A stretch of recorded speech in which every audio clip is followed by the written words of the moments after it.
Você já se perguntou por que certas pessoas parecem sugar a sua luz sem deixar vestígios? Por que, mesmo depois de sair de uma conversa com elas, algo em você permanece inquieto, ferido, como se tivesse sido invadido por um veneno invisível? E se eu dissesse que isso não é fraqueza, mas sim o reflexo de uma guerra silenciosa que está sendo travada dentro da sua psique? Carl Jung chamou isso de encontro com a sombra, um espelho distorcido que o narcisista usa para manipular, devorar e dominar. Mas há formas de virar esse jogo, só que elas são perigosas demais para serem ensinadas abertamente. Eles fingem amor, mas sentem prazer no seu colapso. E quanto mais você tenta se explicar, mais se enrosca na teia que eles teceram com elogios envenenados e silêncios calculados. A mente do narcisista não busca afeto, busca domínio. E é nesse jogo psicológico sombrio que muitos perdem a si mesmos. Mas Jung sabia, tudo que é reprimido, um dia retorna com força brutal. Há táticas que desarmam o predador por dentro, que o fazem ver seu próprio reflexo e sentir vergonha. Táticas que invertem o espelho, mas elas não são seguras para todos. O que você verá aqui não é conselho de autoajuda. É um mapa perigoso para as entranhas da alma humana, onde a luz e a escuridão se misturam como serpentes em guerra. Você terá que atravessar labirintos internos, romper pactos invisíveis e entender por que, às vezes, o silêncio vale mais que 1000 confrontos. Mas cuidado, uma vez que esse conhecimento for revelado, você nunca mais verá o outro com os mesmos olhos, nem a si mesmo. Algo dentro de você já pressente que há uma chave escondida, não é? Como se tudo que você viveu com essa pessoa não fosse um acaso, mas parte de um padrão que se repete como um feitiço ancestral. Jung nos avisou. Aquilo que você não confronta dentro de si será vivido como destino. Mas e se agora você pudesse reescrever esse destino, usando as próprias sombras como arma? Prepare-se, porque quando essas táticas forem reveladas, não será ele quem se sentirá poderoso, será você. Mas antes de abrir essa porta, eu preciso te alertar. Uma vez visto, o segredo não pode ser esquecido. Há verdades que queimam a alma antes de libertá-la. E este vídeo não é para todos. É para aqueles que já sangraram em silêncio, mas que agora desejam enxergar por trás do véu e, enfim, recuperar o trono da própria consciência. Se você está pronto, então fique, porque o que vem a seguir pode ser o seu renascimento ou a sua queda. Você já sentiu que algo em você se apaga lentamente toda vez que se aproxima de certa pessoa? Não é dor explícita, não é violência visível, é uma drenagem silenciosa, como se sua alma estivesse sendo sugada por um buraco negro emocional. E o pior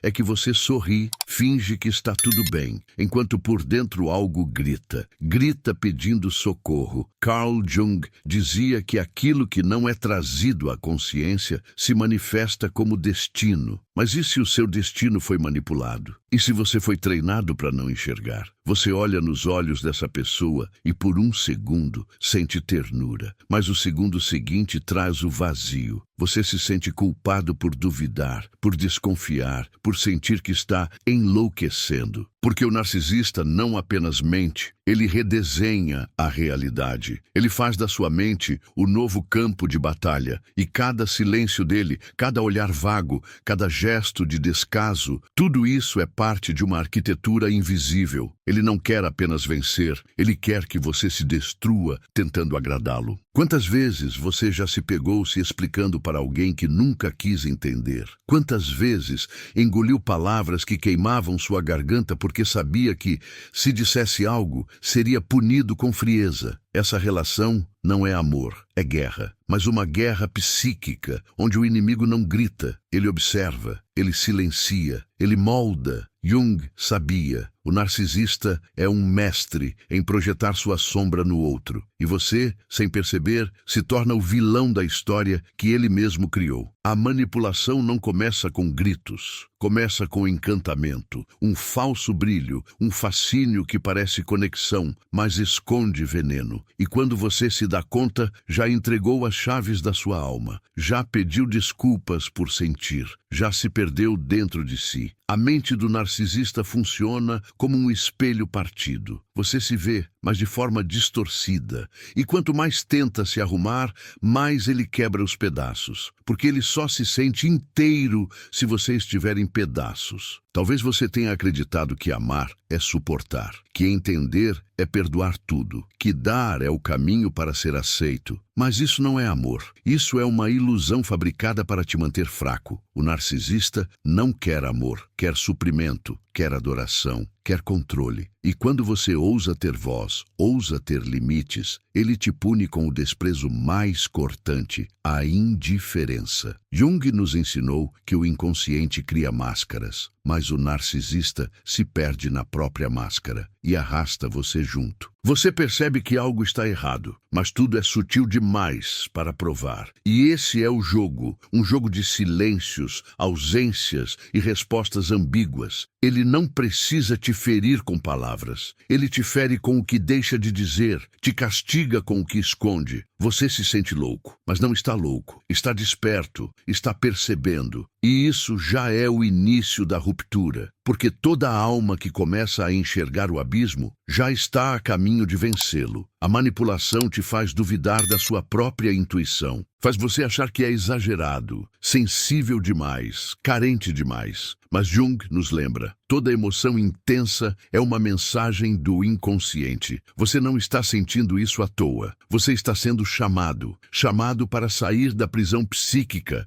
que te mantiveram desde o início. O narcisista não tem poder real. Ele vive da energia que você oferece quando se sente pequeno, quando se esquece de quem é. E nesse esquecimento, você perde não só sua voz, mas sua história. Começa a viver para agradar, para não provocar, para evitar mais frieza, mas cada concessão que você faz mata uma parte da sua verdade e a alma começa a adoecer. Não é tristeza, é uma dor sem nome, uma saudade de si mesmo, de quando você sorria sem medo, de quando você existia sem pedir permissão, mas ainda há tempo, ainda há centelhas vivas aí dentro. Jung acreditava nisso. Todo trauma contém em si a chave da transformação. Você não precisa entender tudo agora. Você só precisa sentir, perceber, conectar. Porque o que será revelado a seguir não vai apenas abrir seus olhos, vai reestruturar seu mapa interno, vai devolver algo que foi tomado de você sem que você percebesse. E talvez, pela primeira vez em muito tempo, você sinta que pode ser inteiro, mesmo sem a aprovação de quem sempre te fez sentir menos. Ele sorri, ele parece calmo, ele age como se nada tivesse acontecido, mas por dentro você sente, algo está errado, não com você, com ele. E é aqui que muitos se perdem,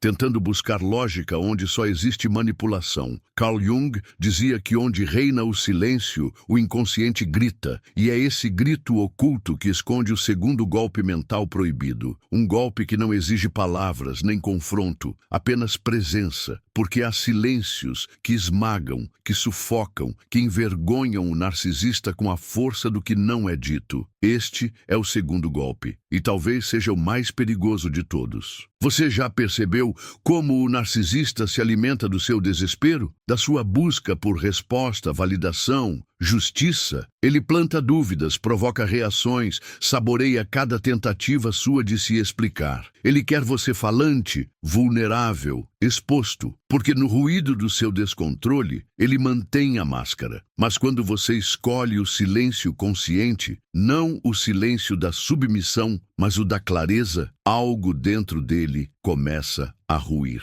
O espelho, onde ele projetava sua superioridade, começa a rachar. Porque o narcisista não suporta o vazio. Ele precisa de eco. Ele precisa que você reaja. Jung ensinava que o ego inflado teme o inconsciente, e o silêncio é a linguagem do inconsciente. Quando você silencia, você tira dele o palco. E sem palco, ele entra em colapso. O segundo golpe, portanto, não é uma resposta agressiva. É uma não resposta carregada de presença. É o olhar que vê tudo, mas não se contamina. É o gesto de recuar sem se justificar. É a escolha de não dançar a dança dele. Isso desmonta o jogo, porque o narcisista não sabe dançar sozinho. Ele precisa do seu enredo para continuar o teatro, e quando você sai de cena, ele se perde. Mas cuidado, esse silêncio não é fuga, é resistência, é estratégia, é cura, porque é no silêncio que você reconstrói sua voz. É nele que você para de se explicar, de se encolher, de se moldar. É nele que você escuta algo que há muito tempo foi sufocado, você mesmo. O silêncio certo é um espelho que revela, e o narcisista não suporta se ver nu. Quando você não se desespera, não rebate, não suplica, ele sente que perdeu o controle. E isso é insuportável para um ego que vive de dominar. Você percebe como o jogo vira quando você não joga? Quando você não responde às provocações? Quando você não tenta convencê-lo da sua dor? Quando você simplesmente existe, em paz, mesmo que em pedaços? Porque essa paz é uma ameaça à estrutura de controle que ele construiu. Jung nos dizia que o inconsciente responde à intenção, não à aparência. E o seu silêncio, se estiver ancorado na consciência, se torna uma arma invisível. Não destrói com barulho, mas com revelação. Quantas vezes você tentou fazer ele entender? Quantas vezes gritou, chorou, explicou? E quanto mais você falava, mais ele te virava as costas, mais ele diminuía sua dor. É porque você estava jogando no campo dele. No campo do narcisista, a lógica é distorcida. Você nunca vai ganhar discutindo com quem transforma sua dor em piada. Mas quando você silencia, com dignidade, com firmeza interna, ele começa a ouvir o eco da própria ausência. Ele começa a encarar a solidão que fingia dominar. O segundo golpe, então, é esse: o silêncio cheio. O silêncio que não se cala por medo, mas por sabedoria. O silêncio que grita: eu não preciso mais de você para me reconhecer. E isso quebra o jogo, porque o narcisista vive para ser necessário. E quando você demonstra que não é mais refém da validação dele, ele entra em pânico. Ele pode tentar provocar mais, cutucar mais fundo, testar seus limites. Mas se você mantiver a paz, não a paz falsa, mas a paz da verdade, ele começará a definhar diante da própria impotência. Esse silêncio é uma presença que pesa, que desarma, que incomoda. Ele mostra sem precisar provar. Ele expõe sem precisar acusar. Ele desnuda sem precisar tocar. É o momento em que você percebe que não precisa vencer uma guerra que foi fabricada para te manter cansado, que pode simplesmente sair do campo de batalha. E essa saída é a derrota dele. Jung chamava isso de individuação, o momento em que o ser se reconecta com sua própria essência e para de viver pela projeção dos outros. Mas esse silêncio exige coragem, porque no início ele dói, ele parece abandono, parece rendição, mas na verdade é renascimento. É nele que você escuta seus limites. É nele que você reconhece a criança ferida que sempre buscou ser amada por quem nunca teve amor para dar. E quando você olha essa criança com compaixão, quando você se acolhe no lugar que antes era preenchido pela aprovação do outro, você para de sangrar por migalhas. Você se levanta e o narcisista sente que perdeu, porque você voltou para si. Ele pode fingir que não se importa, pode ignorar, pode debochar, mas por dentro ele grita. Grita porque o jogo virou e ele não sabe como jogar sem você. Esse é o impacto do segundo golpe. Um golpe silencioso, mas devastador. Um golpe que não precisa de palavras, porque a verdade, quando nasce de dentro, fala por si. E essa verdade está viva aí, agora, esperando ser ouvida. Carl Jung sabia: o que foi silenciado dentro de você é justamente o que pode libertar sua alma. Ele te chama de ingrato, de frio, de distante, mas você sabe, não é ingratidão, é exaustão, não é frieza, é sobrevivência. O que ele sente agora não é saudade de você, é saudade do poder que tinha sobre você. E é aqui que começa o terceiro golpe, um dos mais temidos, um dos mais impensáveis, a desidentificação. Quando você para de se ver pelos olhos dele, quando você deixa de ser o papel que ele te atribuiu, o frágil, o dependente, o instável, quando você simplesmente devolve a projeção. Carl Jung chamava isso de retirada das projeções. É um processo profundo, doloroso e libertador. E quando você faz isso, o narcisista entra em colapso. Você já percebeu como ele construiu uma imagem sua? Uma imagem onde você é sempre o problema, onde você sempre exagera, onde você sempre precisa se desculpar. Mas essa imagem não é você. É a sombra dele projetada sobre o seu rosto. É o lixo emocional que ele não quer ver em si mesmo. E enquanto você aceita esse papel, ele respira. Mas quando você se ergue e diz, isso não me pertence, o mundo interno dele desaba. Porque ele depende da sua culpa para manter o próprio equilíbrio. A desidentificação é um golpe silencioso. Não exige grito nem exposição. Exige clareza, consciência. Exige que você pare de responder ao roteiro que ele escreveu, que você saia do personagem,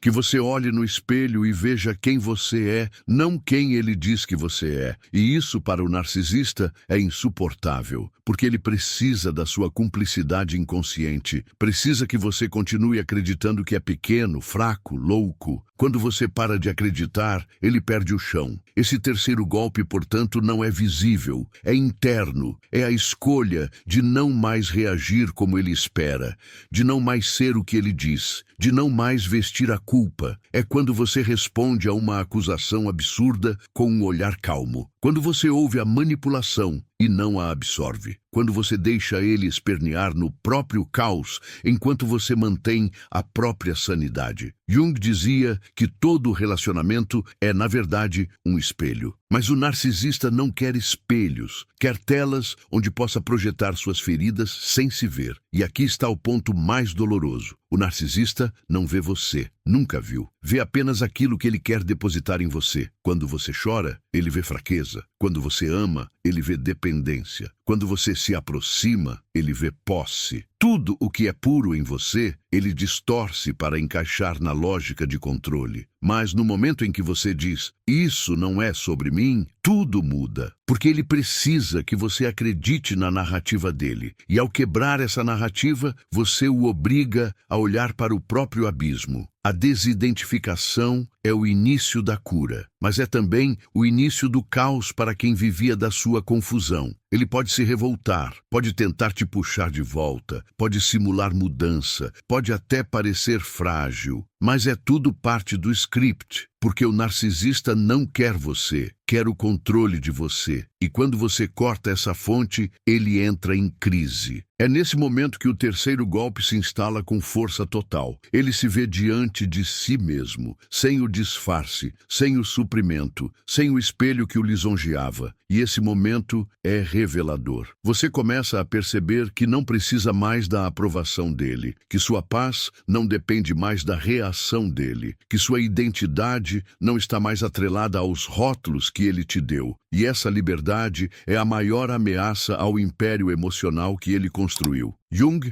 afirmava, o que você nega te submete. O que você aceita te transforma. Ao aceitar que você não é o lixo emocional de ninguém, você se transforma. E nessa transformação, o narcisista se desintegra. Ele pode tentar reverter o jogo. Vai te chamar de frio, de insensível, de traidor. Vai tentar ativar sua antiga culpa. Mas você sabe que não é frieza, é limite, que não é egoísmo, é amor próprio, que não é traição, é sobrevivência. Você começa a caminhar por dentro de si, reencontrando pedaços que ele tentou apagar. A sua voz, a sua risada, a sua intuição, a sua força. Tudo começa a voltar, porque agora você está se olhando com olhos limpos, olhos que veem verdade, não reflexo distorcido. A desidentificação é o rompimento de um feitiço que te fazia buscar no outro a definição de quem você é. Mas agora, cada passo é seu, cada pensamento é seu, cada decisão é sua. E isso muda tudo, porque você começa a viver para si, e não mais para ser compreendido por quem nunca quis te entender. E nesse novo ciclo,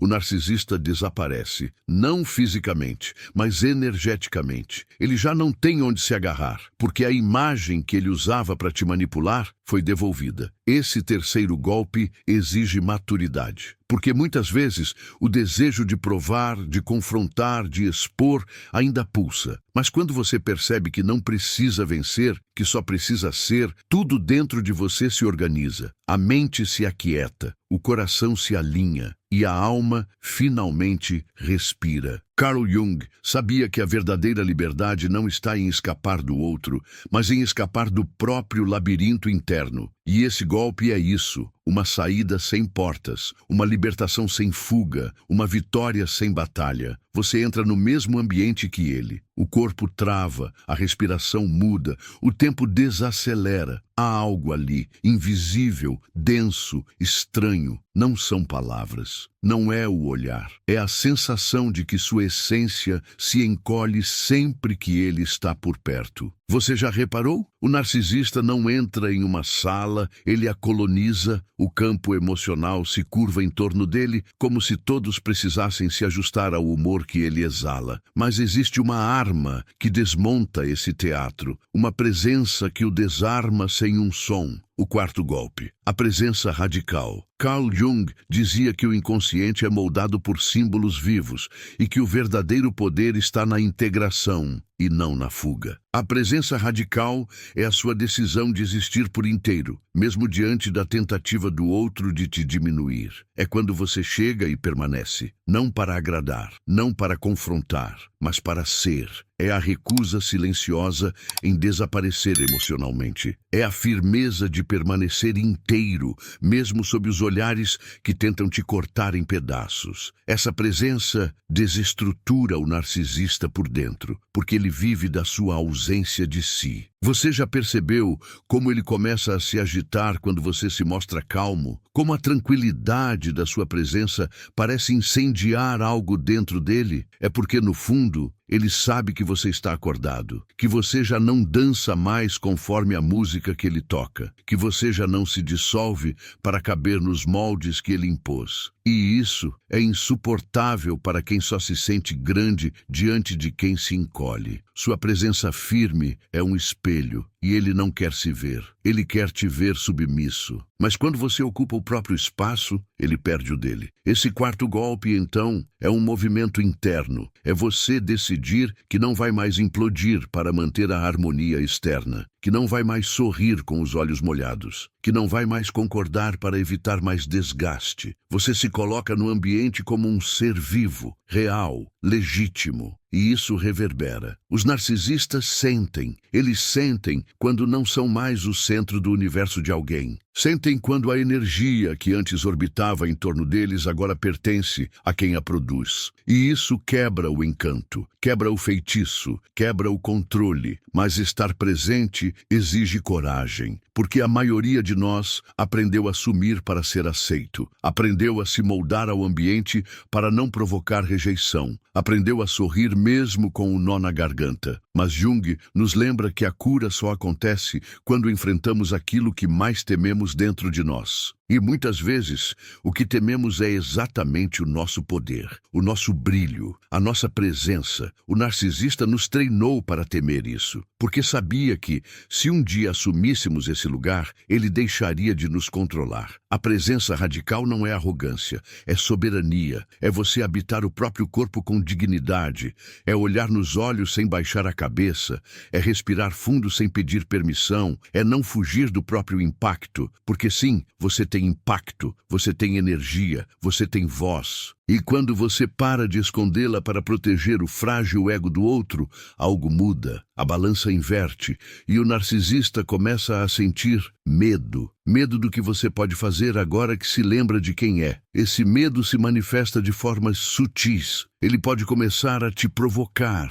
a te testar, a simular fragilidade, a tentar desestabilizar sua energia. Mas você não precisa responder, porque o quarto golpe não é sobre confronto, é sobre encarnar a própria essência. E isso basta, porque presença verdadeira é uma vibração que fala mais alto que 1000 palavras. É um estado de ser que denuncia tudo que é falso. E o narcisista sabe que, diante disso, ele não tem mais como atuar. Você talvez se sinta estranho no começo, porque é novo, porque é antigo demais e você esqueceu. Mas a cada vez que escolhe permanecer em si, ao invés de se dissolver, algo se fortalece. A presença radical é uma prática, um exercício de reconexão, de reapropriação, de resgate. Não é sobre convencer ninguém, é sobre não mais precisar ser convencido de que vale a pena existir inteiro. E quando essa verdade se instala, você se torna inatingível. Carl Jung dizia que o ser humano se realiza quando integra sua luz e sua sombra, e sua presença radical carrega ambos. Não é perfeição, é inteireza, é imperfeição aceita, é verdade encarnada, é o fim do teatro. E o narcisista, sem plateia, sem palco, sem roteiro, desmorona, porque ele não sabe viver onde não há domínio. Ele não sabe respirar onde há verdade. E você, ao existir por inteiro, sem pedir desculpas, se torna livre. E ele, preso em si. Esse é o quarto golpe. Uma energia silenciosa que desfaz encantamentos. Uma presença que reorganiza o campo emocional ao redor. Uma decisão de existir sem se esconder. E, principalmente, um lembrete de que mesmo nas vezes em que você se encolheu, sua alma nunca deixou de pulsar. Ela só esperava o momento em que você voltaria para casa. E agora, talvez pela primeira vez, você esteja a caminho. Você achou que perdoar seria esquecer. Achou que perdoar significava se calar, aceitar, permitir, que era uma espécie de rendição piedosa, um gesto nobre para manter a paz com quem nunca teve guerra interna resolvida. Mas o que Carl Jung nos mostra é outra coisa. O verdadeiro perdão não é um gesto de bondade, é um rito de passagem, um portal, um rompimento profundo com o que te aprisionava inconscientemente. E esse é o quinto golpe, o mais sutil, o mais incompreendido, o perdão que não pede permissão. Esse perdão não acontece no campo das palavras, ele acontece nas profundezas do inconsciente. Ele não precisa do outro presente, muito menos arrependido, porque o narcisista nunca vai se desculpar com verdade. Ele só se desculpa para manter o controle. E quando você entende isso, você para de esperar. Você para de implorar por reconhecimento, por justiça emocional, por retratação. Você simplesmente se liberta. E essa libertação é o golpe final. Porque o narcisista vive da dívida emocional que você ainda carrega. O quinto golpe é cruel, mas só para ele. Porque você se solta da corrente que ele forjou com traumas não resolvidos, memórias distorcidas e manipulações emocionais que te fizeram acreditar que ele era indispensável. Quando você o perdoa, sem permitir que ele toque mais em você, algo muda. Você retoma o poder, porque agora nem mesmo a dor te liga a ele. Você não quer mais puni-lo, não quer mais vencê-lo, não quer mais nada dele. E isso o fere mais do que qualquer confronto. Perdoar nesse nível é declarar independência. É dizer, eu vejo o que você fez, entendo quem você é e escolho não carregar mais nada disso dentro de mim. Você não esquece, você não nega, você não romantiza, você encara a realidade de frente e decide não deixar que ela te consuma. Isso quebra o ciclo, isso devolve a você o que ele nunca quis que você tivesse, soberania sobre sua própria narrativa. Jung dizia que só nos tornamos inteiros quando acolhemos todas as partes da nossa história, inclusive as mais sombrias. Você não precisa de um pedido de desculpas para se curar. Precisa de verdade. E a verdade é que essa pessoa nunca teve o poder de te definir. Só o poder que você inconscientemente concedeu. Ao perdoar sem permissão, sem validação, sem aplauso, você se desfaz do papel de vítima e assume o de criador. E isso muda tudo. Porque agora, nem mesmo o trauma é desculpa para ficar onde está. O perdão rasga os laços invisíveis. Ele não reata, ele rompe. Não para destruir o outro, mas para reconstruir a si mesmo. Esse perdão não é doce. Ele arde. Ele queima o orgulho, dissolve a raiva e deixa um vazio estranho. Porque quando você perdoa de verdade, você não tem mais a quem culpar. E isso pode ser assustador, mas também é o início da liberdade. Jung dizia que o inconsciente que não é iluminado se repete como destino. Enquanto você carrega ódio, mágoa, desejo de vingança, você ainda está preso ao ciclo. O quinto golpe é o fim do ciclo. o rompimento definitivo, o silêncio da alma que decide seguir em paz. O narcisista talvez nunca perceba, talvez nunca entenda, mas sentirá, porque ele sempre sentiu quando você o amava demais,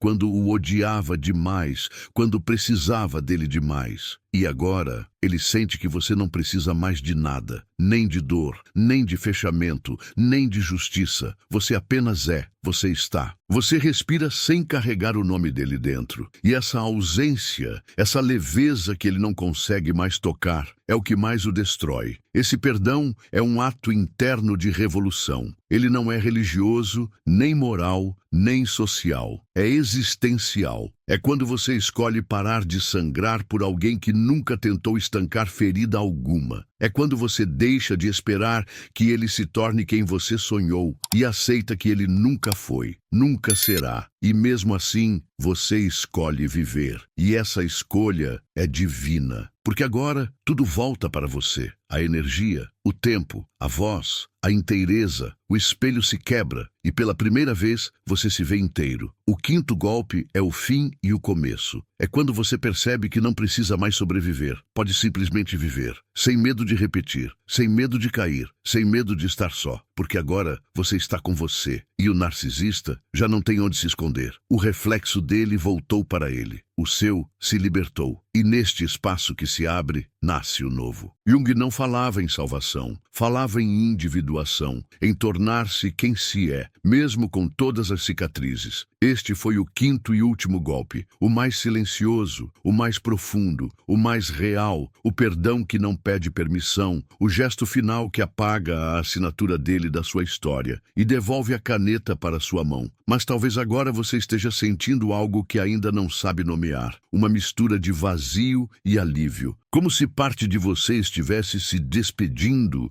silenciosamente de um ciclo que parecia interminável, e outra parte, tímida, começasse a respirar pela primeira vez em muito tempo. É natural, porque quando esses 5 golpes são compreendidos não como armas de vingança, mas como rituais de libertação, tudo ao redor começa a mudar. Não porque o mundo muda, mas porque você não é mais o mesmo. E aqui, nesse ponto da jornada, um novo tipo de silêncio começa a se instalar. Não o silêncio da submissão, nem o silêncio da ausência, mas o silêncio da clareza, da lucidez, da alma que já não precisa gritar para ser ouvida, porque agora você escuta. E esse é o começo da travessia mais poderosa de todas, a volta para si mesmo. Carl Jung dizia que ninguém se ilumina imaginando figuras de luz, mas sim tornando consciente a escuridão. E é exatamente isso que você está fazendo agora, trazendo luz à dor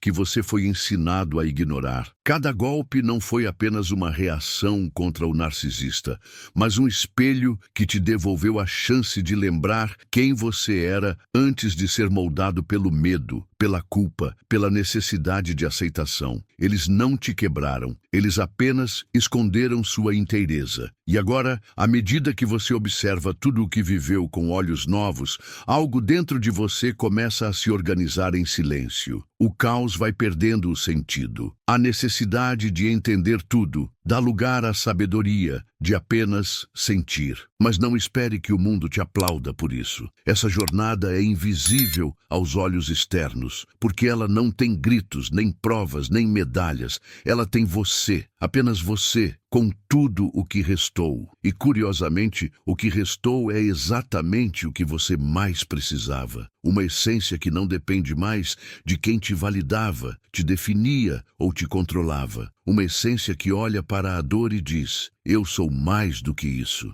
E é nesse momento que a alma começa a se curar, não por causa de alguém, mas apesar de tudo. E mesmo que ele ainda tente, mesmo que ele retorne com promessas recicladas, com sorrisos falsos e discursos ensaiados, algo já mudou. Você já não reage igual, já não busca o mesmo final, porque você entende agora que ele nunca teve o poder de te completar, apenas de te distrair da tua própria luz. E nesse reconhecimento silencioso nasce o verdadeiro fim. Não um fim amargo, mas um fim maduro. Um fim necessário. Um fim que, na verdade, é só o início de algo maior. Você chegou até aqui. E talvez nem tenha percebido, mas algo em você já mudou. Não foi apenas o conteúdo, foi o espelho, a lembrança, o toque invisível que certas palavras causam quando ressoam em feridas que pareciam cicatrizadas, mas que ainda sussurram no escuro. Essa jornada não te ensinou a lutar contra o narcisista. Ela te mostrou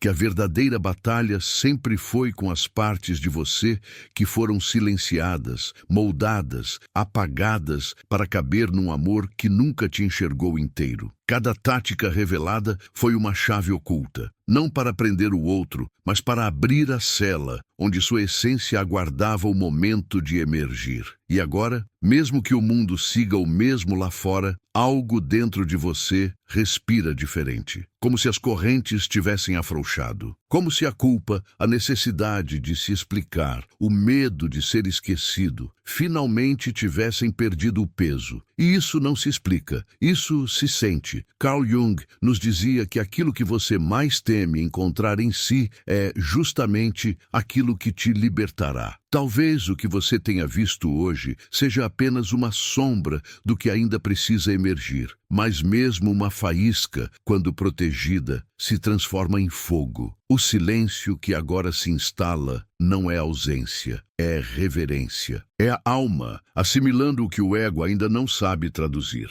Você não precisa entender tudo agora. Algumas verdades não chegam como respostas, chegam como sensações. E talvez, nos próximos dias, algo volte a ecoar. Uma frase, uma metáfora, uma imagem. Como uma lembrança que nunca foi vivida, mas que parece sua. Isso é o inconsciente falando. Isso é sua alma dizendo, continue, a mais. E se em algum momento você sentir a dúvida se arrastando de novo, o medo tomando forma ou aquela sensação de que está caindo de volta, lembre-se, você não é mais o mesmo. O que foi visto, sentido, tocado, não pode mais ser desfeito. Você carrega agora uma nova lente, um novo chão, um novo sussurro interior que sabe o caminho de volta para si. Não guarde isso só para você, porque há outros, agora mesmo, vivendo essa mesma prisão silenciosa. Há olhares apagados, sorrisos fingidos, almas pedindo por libertação atrás de fachadas bem construídas. Compartilhar essa experiência não é só um gesto, é uma ponte, uma possibilidade de que alguém, em algum lugar, ouça exatamente o que precisa para se levantar. Se isso tocou você, se em algum lugar entre as palavras